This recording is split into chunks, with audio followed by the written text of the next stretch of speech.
Hello दोस्तों, कैसे हो? आपका स्वागत है त्रिपान स्टडी सेंटर में। आज जो हम करने जा रहे हैं ज्योग्राफी के चैप्टर, यानी ज्योग्राफी जो भूगोल है, ये अत्यंत महत्वपूर्ण चैप्टर होने वाला है, क्योंकि इसमें हम भूगोल के विषय में बहुत ही विस्तार पूर्वक चर्चा करेंगे। चलिए देखते हैं हमारा आज टॉपिक क्या है। तो कोयला, तो ये कोयला काफ़ी महत्वपूर्ण है और कोयला आपको पता है भारत के लिए बहुत ही महत्वपूर्ण तत्व है और इसके कारण ही भारत जो है काफ़ी रिच में गिना जा सकता है। भारत में कोयला जो है वर्ज्य की ऊर्जा का प्रमुख स्रोत है, यानी भारत में कोयला जो है वर्ज्य की जो ऊर्जा का प्रमुख स्रोत के रूप में देखा जाता है और देश के सभी कारखानों में ईंधन के रूप में तथा सभी ताप विद्युत गृहों में देश के कुछ भागों में आज भी कोयला घरेलू ईंधन के रूप में प्रयुक्त हो रहा है। तो इसमें कोई दो राय नहीं है, कोयला का उपयोग आज भी बरकरार है और इसका प्रयोग कच्चे माल के रूप में रसायन एवं उर्वरक कारखानों में तथा दैनिक जीवन में प्रयोग की जाने वाली हजारों वस्तुओं में उत्पादक में होता है। तो देखा जाए जो कोयला है भारत के लिए एक महत्वपूर्ण खनिज तत्व है और ये प्रमुख है और इसका उपयोग हर एक क्षेत्र में बखूबी देखने को मिलता है। कहते जनवरी 2005 में किए गए आकलन के अनुसार देश में कोयला के कुल भंडार लगभग 2,47,847 मिलियन टन थी। तो आप समझ सकते हो कि अगर 2005 की आकलन की बात करें तो यहाँ पर जो है कोयला का भंडार काफ़ी थी, यानी 2,47,847 मिलियन टन थी।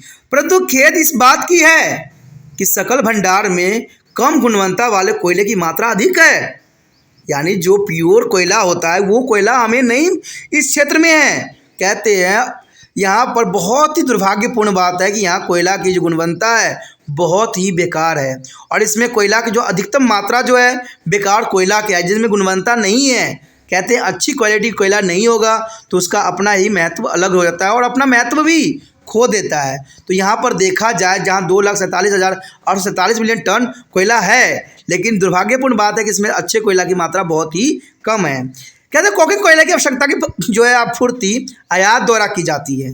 तो कोकिंग कोयले की आवश्यकता की पूर्ति आयात किया जाता है और भारत में ऐसे प्रयासों को अधिक महत्वपूर्ण माना जाता है, जिसके अंतर्गत विद्युत ताप गृहों को उन्हीं स्थानों पर स्थापित होती है जो कोयला उत्पादक क्षेत्र में हो। देखिए, विद्युत ताप गृहों का जो है उन्हीं स्थानों पर स्थापना होती है जहां पर कोयला का भंडार उपस्थित हो। इससे कोयला जो है बहुत आसानी से जो है उनके जो है विद्युत ताप गृह तक पहुंच जाता है और इससे कोयले जो है बहुत कम लागत लगती है और इसके समय स्पष्ट साल में आते हैं। इन ताप गृहों में उत्पादित विद्युत ऊर्जा को जो है सस्पेंशन द्वारा दूर दराज के क्षेत्रों तक पहुँचाया जाता है। कभी कोयले की खपत का सबसे बड़ा उपभोग भारतीय रेल हुआ करता था। आपको पता है पुराने समय में अगर रेलवे की बात करें तो जितने भी रेल होती थी वो कोयले पे ही चला जाता था, लेकिन आज कोयले के स्थान जो है डीजल ने ले लिया है और विद्युत ने ले लिया है।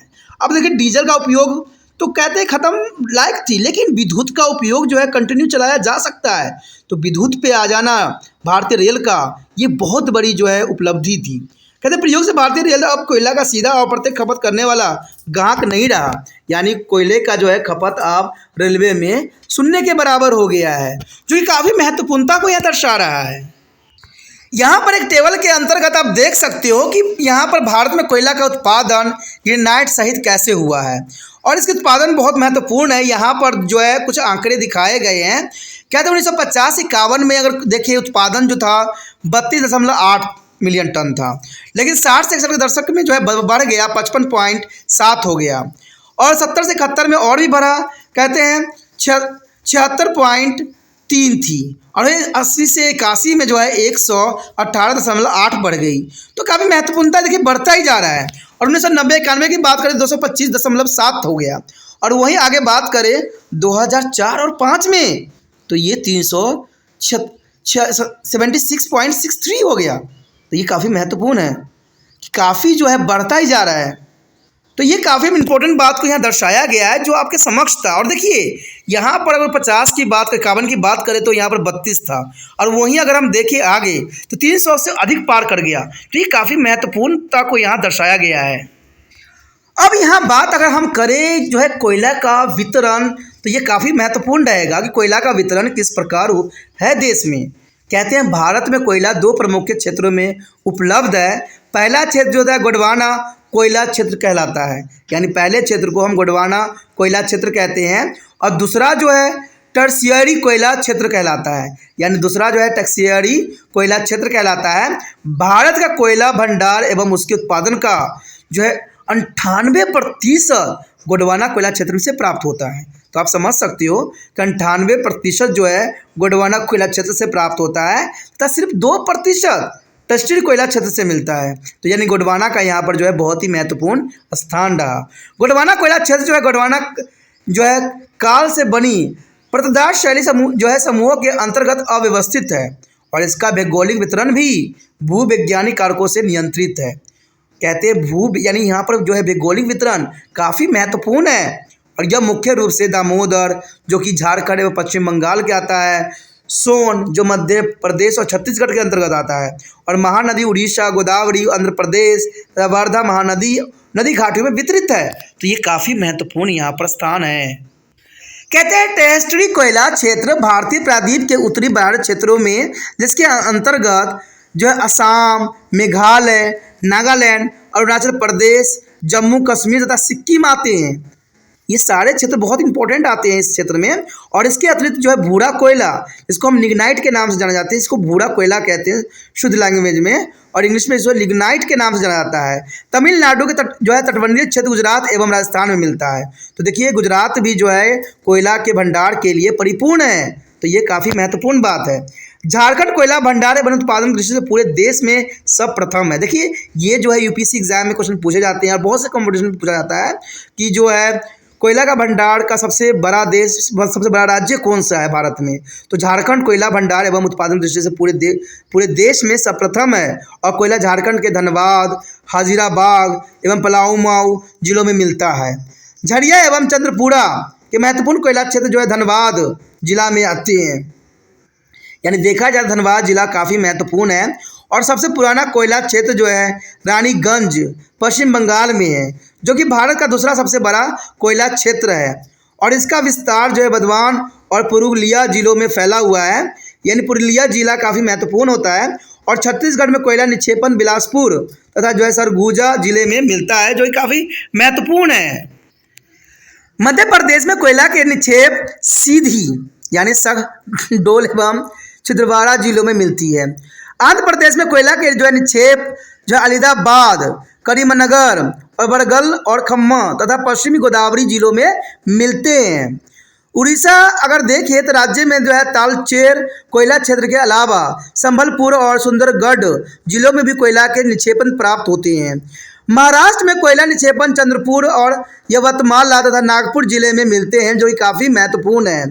कहते हैं भारत के कोयले के भंडार जो क्षमता की तुलना में उसके जो है लिग्नाइट यानी भूरा कोयला के भंडार साधारण है और सबसे अधिक लिग्नाइट के भंडार जो है तमिलनाडु में मिलते हैं। यानी नेहोली तमिलनाडु में मिलते हैं। और इसके अलावा लिग्नाइट के महत्वपूर्ण निक्षेपण राजस्थान, पंडिचेरी, जम्मू कश्मीर राज्य में भी मिलते हैं। तो कोयला के देखिए भंडार कितनी विस्तृत है यहाँ पर। अगर देखें अगर इंपॉर्टेंट बातों के और ध्यान दें तो हमें पता लगता है कि इसका प्रयोग देखिए ये बात नोट करने वाली है कि इसका प्रयोग कच्चे माल के रूप में रसायन एवं उर्वरक खदानों में तथा दैनिक जीवन में उपयोग किए जाने वाले हजारों वस्तुओं में होती ही होती है। कोयले का कोयला मुख्य रूप से जो है गोंडवाना तथा टर्शियरी कोयला क्षेत्र में पाया जाता है। ये भी महत्वपूर्ण बात है। और कोयला उत्पादक में अग्रणीय राज्य जो है क्रमशः झारखंड, पश्चिम बंगाल, छत्तीसगढ़, आंध्र प्रदेश एवं उड़ीसा आता है। लिग्नाइट के निक्षेपण में बहुत बड़े भंडार जो नहली एवं उसके आसपास के क्षेत्र में मिलते हैं जो कि काफ़ी महत्वपूर्ण है। और इस इंपॉर्टेंटता को जो है मैप में भी दर्शाया गया है। चलिए देखते हैं मैप में क्या दर्शाया गया है। अब यहाँ मैप में भी आप देख सकते हो कि भारत में कोयला उत्पादन क्षेत्र को यहाँ बखूबी दर्शाया गया है। और आप देख सकते हो कि मैक्सिमम जो है किस क्षेत्र में जो है कोयला भंडार दिख रहा होगा। तो देखिए ये जो है कोलकाता के साइड दिखेगा, राजमहल साइड जैसे सिगोरी, उमेरिया, राजगुड़ा, कोवल, रामपुर, तलचोड़, बलमपरी, ठीक है। ये सारे क्षेत्र है। अगर पेपर में आ जाता है तो कोयला क्षेत्र के आप जो है अपने दिमाग में इस क्षेत्र को अंकित कर लीजिए और इस क्षेत्र को दिखा सकते हो। इवन कि राजस्थान में भी आपको दिख रहा होगा, पलाना में जो है कोयला का क्षेत्र दिख रहा है। और देखा जाए तो और भी क्षेत्र यहाँ पर आया है, वो है नीचा आम, कलकोट यानी जम्मू कश्मीर के साइड भी आपको ये नज़र आ रहा होगा। और देखा जाए तो यहाँ पर अगर डेलफा मीरी जो कि आपको असम के साइड है काफ़ी महत्वपूर्ण है, और दार्जिलिंग में भी कोयला का भंडार यहाँ देखने को मिल रहा है। तो ये क्षेत्र जो है कोयला के लिए काफ़ी महत्वपूर्ण है, और ये आपको जो है अपने पेपर के लिए भी, एग्जाम के लिए भी बहुत काफ़ी महत्वपूर्ण रहेगा।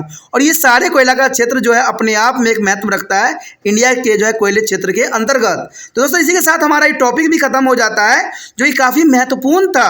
इसमें हमने कोयला के विषय में विस्तार पूर्वक चर्चा किया, कोयला के हर एक रंग रूप के बारे में हमने विस्तार से जाना, उसके टाइपों के बारे में जाना, इवन कि हम मैप में भी इसको दिखाया, और ऊपर से हमने डिस्ट्रीब्यूशन के बारे में भी विस्तृत जानकारी प्राप्त किया। तो ये टॉपिक कई मानने में हर एक क्लास के बच्चों के लिए इंपॉर्टेंट रहेगा। कहते हैं ये 9th 10th के लिए भी बहुत महत्वपूर्ण रखता है, क्योंकि उनमें भी संसाधन के रूप में कोयला के रूप में जो है आता है सब्जेक्ट में, तो ये काफ़ी महत्वपूर्ण रहता है। अगर आपको ये वीडियो अच्छा लगा तो आपको तिरपान स्टडी सेंटर का हेल्प करने की आवश्यकता है। जितना हो सके इस वीडियो को जो है दूसरे बच्चे तक पहुंचाने में आपने तिरपान स्टडी सेंटर का हेल्प करना है। और ऐसे कुछ भी नहीं करना है, यूट्यूब से लिंक को कॉपी करना है और व्हाट्सएप स्टेटस पे लगा देना है। पहली बार वीडियो देख रहे थे तो चैनल को अवश्य सब्सक्राइब कर लीजिए, क्योंकि चैनल को सब्सक्राइब कीजिएगा तभी जो है अगले वीडियो का नोटिफिकेशन भी आपको प्राप्त होगा। ठीक है, अगर सब्सक्राइब करके नहीं रखिएगा, बाद में कोई टॉपिक आप देखना चाहिएगा तो शायद यूट्यूब पे दूर दूर तक आपको तिरपान स्टडी सेंटर नज़र ना आए। इसलिए अच्छा यही है कि चैनल को सब्सक्राइब कर लीजिए, और चैनल सब्सक्राइब करने से आपको होम पेज मिल जाएगा, और होम पेज पे जो है सारी वीडियो आपको नज़र आ जाएंगे। साथ में अगर आप क्लास के अंतर्गत देखना चाहते हैं, सिलेबस के अंतर्गत देखना चाहते हैं, चैप्टर के अंतर्गत देखना चाहते हैं, तो इस सभी का प्रावधान जो है प्लेलिस्ट में है, और यहाँ से आप देख सकते हो। अगर कुछ सुझाव देना है, कुछ गलतियाँ हैं, कुछ आप और भी जानना चाहते हो तो कमेंट जरूर करो।